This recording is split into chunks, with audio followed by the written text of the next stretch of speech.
The road that led there was never meant to be found. It wound through forgotten stretches of Appalachian forest where even the air seemed older, thicker, as if it carried the weight of something unsaid. For decades, the village existed only in whispers, a place where bloodlines never crossed, and time itself refused to move forward. No one remembered its name, and yet, its descendants carried its curse in their faces, identical eyes, identical grief, carved deep by generations of isolation. It began with a box of photographs discovered in a decaying courthouse basement, faces so similar they could have been reflections, each marked 1932. No records accompanied them. No map marked where they lived. But when the researcher traced the faintest hint of a trail into the woods, he found the ruins of a town swallowed by moss and silence. The cabins still stood, crooked but unbroken, as if waiting for someone to come home. And then, as night fell, the forest seemed to breathe. Somewhere beyond the tree line came a low, human sound, neither scream nor cry, but something in between. That was when the truth began to unfold. This wasn't just a story about a lost village. It was about what happens when a family decides the world beyond their blood no longer exists, and what remains when that blood refuses to die. The discovery of the village began with a coincidence that felt too deliberate to ignore. A local historian, combing through dusty archives of West Virginia's forgotten settlements, stumbled upon a brief reference in a 1929 newspaper clipping. It spoke of a community deep in the hills, cut off from trade, travel, and time itself, where families had lived for generations without ever leaving or allowing outsiders in. The article ended abruptly, as if the rest had been removed or lost. That single paragraph sparked an obsession. When the historian searched for more evidence, there was nothing, no census data, no county land records, no birth or death certificates. It was as though the village had been erased deliberately, its name scratched out from the nation's history.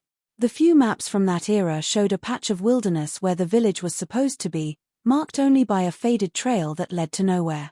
Driven by curiosity, the researcher began cross-referencing old railroad blueprints, mining reports, and hand-drawn postal routes from the early 20th century. Slowly, a pattern began to form, pointing toward a secluded valley surrounded by mountains so steep they cut sunlight in half. Locals refused to speak about it. When asked, older residents of nearby towns grew quiet, their expressions hardening into something between fear and pity. One elderly man muttered a single phrase before turning away, "That place was born wrong." The words clung to the researcher's mind, echoing louder with every document that failed to appear. It became clear that this was not just an abandoned settlement, it was a secret deliberately buried beneath decades of silence. After months of searching, a breakthrough came from an unlikely source, an auctioned box of old photographs from a shuttered courthouse archive. Inside were several images of a rural community, wooden cabins, faded faces, and a handwritten note reading only Hollow Creek, 1930. No such town existed in any record, yet the details matched the rumors. The people in the photographs appeared unsettlingly similar, their features almost mirrored, as if generations of intermarriage had woven their bloodlines too tightly together. The surrounding landscape confirmed it: dense woods, misty ridges, and the outline of a creek winding through a valley long forgotten by civilization. That was enough to mark a location on a map and begin the journey there. The first trek into those woods was slow, the air heavy with damp earth and decay, the silence absolute. When the ruins finally appeared, half swallowed by vines and time, it felt less like a discovery and more like an intrusion into something that had chosen to disappear on its own. The photographs in the archive were the first real evidence that the village had ever existed, yet they raised more questions than they answered. Spread across the dusty table, the images felt alive, as though they were never meant to be seen again. Each one was black and white, taken in a style common in the early 1930s, posed but oddly intimate, capturing men, women, and children standing in front of wooden cabins, wagons, and open fields. But what immediately stood out was the sameness. Every face seemed to echo the next, the same wide-set eyes, the same hollow cheeks, the same weary expressions. It was difficult to tell who was who. Even the supposed elders looked like distorted reflections of the younger faces beside them. The longer one stared, the harder it became to distinguish individuals. The photographs appeared almost cloned, as though the entire village had been sculpted from a single mold of humanity. Some of the images bore faint handwritten labels, names like *Eli*, *Ruth*, *Jonas*, repeated over and over as if the photographer had run out of names or the people themselves had shared them. Others carried no notes at all, only a blurred landscape behind the subjects. A few photographs were damaged, burned at the corners, or marked with what looked like deliberate scratches across certain faces. One particular image captured attention more than the rest, a group portrait of perhaps 20 villagers, standing stiffly in front of a dilapidated schoolhouse. In the center stood an older man with a stare so intense it seemed to pierce through the grain of the film. His expression was neither kind nor cruel, only fixed, commanding, and disturbingly aware of being watched. Experts later examined the prints and confirmed the photographs were authentic to the 1930s, but their origin remained a mystery. No photographer's name, no developing studio, no record of ownership existed. The negatives were missing, and even the paper used was rare, manufactured for only a few years before production ceased. When one photograph was magnified, strange patterns emerged in the background, shapes in the shadows that might have been trees, or figures standing just beyond the frame. Whether tricks of light or something else, no one could agree. The most unsettling detail came when a digital archivist attempted to enhance the images for clarity. The faces seemed to shift slightly from one file to another, as if the expressions were changing, eyes widening, mouths curling faintly into grimaces. Though no rational explanation was ever confirmed, those who handled the photographs described a feeling of being watched long after they'd left the room, a quiet awareness that the faces inside those pictures somehow recognized their gaze. The missing census records became the next and perhaps most disturbing clue in the search for the truth about the forgotten village. Every legitimate settlement, no matter how small or remote, leaves behind some kind of trace in government archives: births, deaths, land ownership, population counts, tax filings. Yet when the researcher attempted to locate any official record of the community that matched the photographs, there was nothing. The 1930 census, the 1940 census, even older 19th-century county records all showed a blank space where the village should have been. It wasn't simply omitted, it was deliberately erased. Pages that should have followed one township ended abruptly, then resumed with the next, as though an entire community had been physically cut out of history. The microfilm reels in the state archives contained jarring skips, brief flashes of black frames between towns, with numbering sequences that didn't match. The deeper the researcher looked, the clearer it became that someone had gone through great lengths to remove evidence that these people ever lived. An inquiry at the National Archives turned up similar results. When cross-referenced with postal routes and mining company payrolls from the era, there were hints of names that appeared once and then vanished, family surnames that started and ended within the same decade. Some had been blacked out in ink so heavy it bled through the paper. The clerk handling the documents suggested it might have been due to administrative error or wartime data loss, but the explanation felt hollow. The deliberate precision of the omissions was too consistent to be accidental. In one folder labeled *Population Survey 1931*, a hand-drawn map of the county revealed faint pencil marks of an unnamed cluster of houses, accompanied by the word restricted. The handwriting was different from the rest of the form, as if added later by someone with knowledge of the truth. Rumors among local genealogists hinted that federal agents had visited the area decades earlier, supposedly to quarantine an outbreak or enforce relocation. But there were no records of any public health emergency, no relocation reports, no military correspondence. It was as if the government had scrubbed the entire incident from existence. What remained were whispers passed down by older generations, stories of the Hollow, a place where no census taker dared to go, where families turned away strangers with weapons in hand, and where children were said to have shared the same faces. For the researcher, it was no longer about curiosity. It became a question of why a community had been buried so completely that even the state's most meticulous record keepers had been made to forget. The missing census wasn't just an absence of data, it was a deliberate silence, a redacted chapter of history meant never to be read again. The deeper the researcher dug into oral histories from nearby Appalachian towns, the clearer it became that the village's isolation was no accident. Locals spoke in fragments, in half-finished sentences, as though describing a memory too dark to revisit. They called it a place that kept its own, a settlement that had turned its back on the rest of the world generations ago. According to the few surviving accounts, the villagers believed that outsiders carried corruption, not just moral corruption, but something spiritual, a sickness that tainted blood and destroyed purity. To them, the outside world was a place of decay, where people forgot their roots, abandoned their faith, and defied the old ways. Within their hidden valley, they vowed to stay untouched, to protect their lineage by marrying only among themselves. What began as a superstition hardened into doctrine, passed down through strict family codes and unspoken rules that governed every birth, every union, every death. Elders were said to keep hand-drawn family trees in thick ledgers, tracking marriages with the precision of priests maintaining sacred texts. They saw blood not as a symbol of heritage, but as a living bond that must remain unbroken.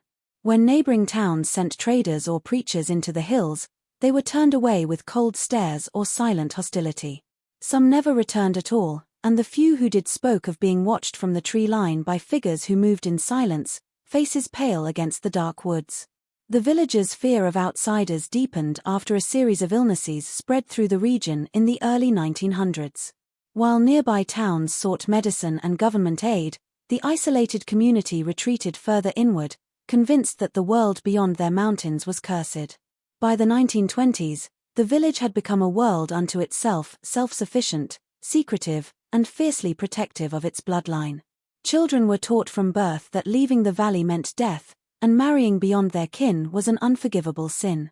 Oral legends claimed that even when young men and women grew restless, dreaming of life beyond the hills, they were brought back by force or shamed into obedience. The family names repeated through generations until they lost meaning, until cousins became spouses and family trees twisted back onto themselves.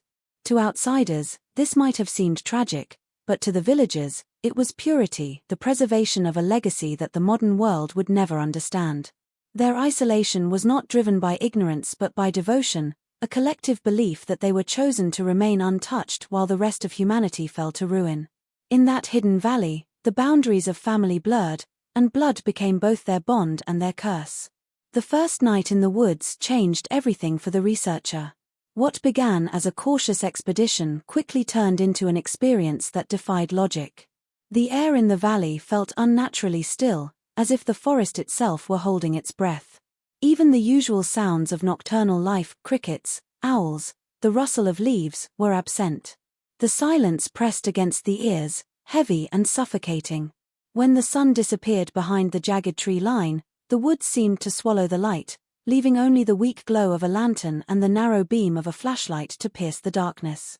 The path leading toward the supposed location of the old village was barely visible, covered in moss and tangled roots, but it carried the faint outline of something once traveled by human feet. Every few steps, the air grew colder, and a faint scent of damp wood and decay lingered, like an old cellar that hadn't been opened in decades. It was near midnight when the first sound came. At first, it was distant, a low, wavering noise that could have been the wind. But the forest was too still for wind. The sound rose again, closer this time, echoing through the trees like a voice stretched thin and broken. It wasn't a scream or an animal's cry, but something in between, something painfully human. The researcher froze, every instinct demanding silence. The sound came again, softer but longer, as though someone were calling out, or mourning. It drifted through the air in waves, and with each repetition, it seemed to move sometimes ahead, sometimes behind, never in one direction long enough to trace.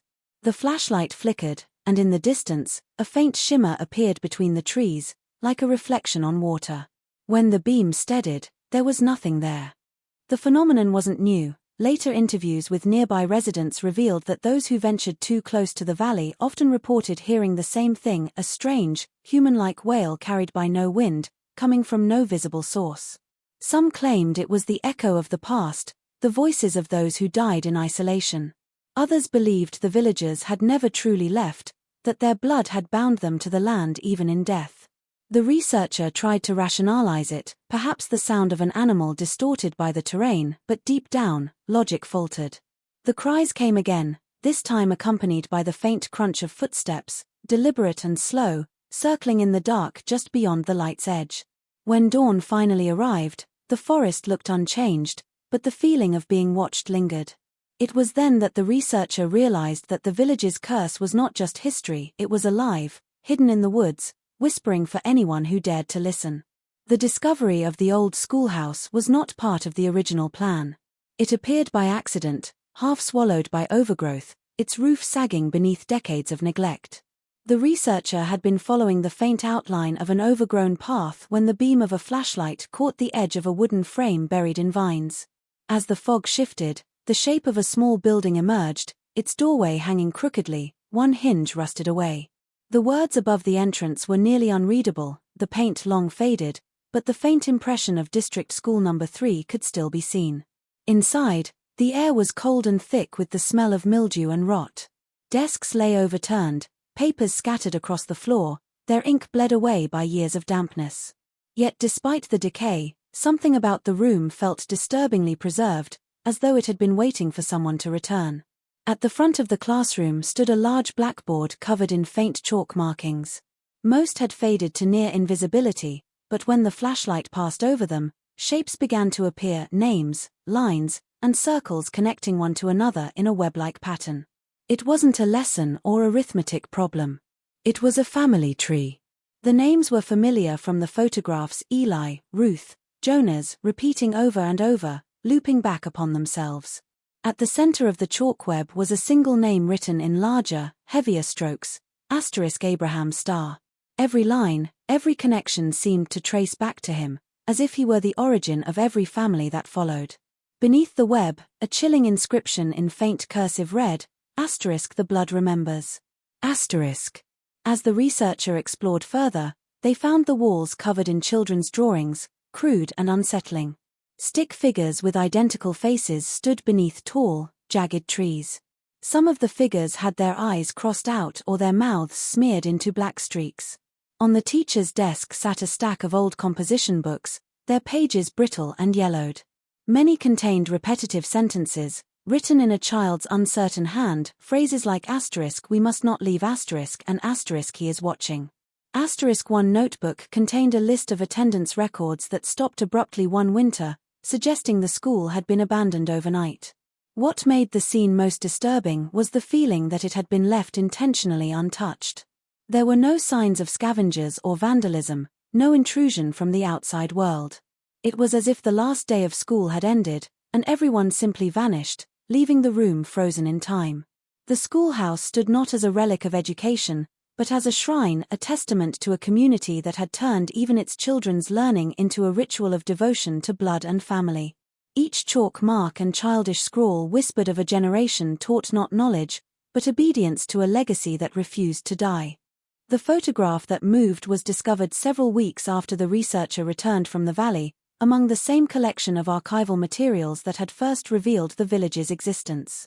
It was one of the larger prints, an 8x10 image showing a family of 5 standing outside a cabin, their expressions blank, their eyes strangely unfocused. At first glance, it seemed no different from the others, faded, water-stained, its edges curled with age. But as the confession went on, her words grew more fragmented. She spoke of children born with mirrored faces, of nights when the forest itself seemed to move, of prayers spoken in a language no one remembered learning.